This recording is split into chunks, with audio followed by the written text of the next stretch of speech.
আজ নীলষষ্ঠী।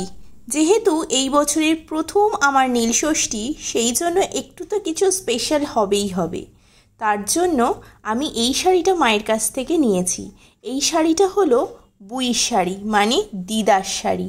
দিদার শাড়িটাই আমি মায়ের কাছ থেকে নিয়েছি আজকে পরবো বলে।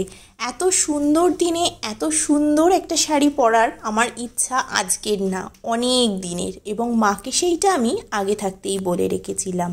কারণ এতে বুইর আশীর্বাদ, ভালোবাসা সবটাই রয়েছে। তার সাথে সাথে বুইর গায়ের গন্ধও আছে। আমার বেশি দিন তার সাথে থাকার সুযোগ হয়নি, কিন্তু একবার তাকে দেখেছিলাম। সে আমার হাত ধরে বসেছিল এবং প্রচুর কিছু বলতে চেয়েছিল, কিন্তু বলতে পারিনি, কারণ সে তখন ভীষণই অসুস্থ ছিল।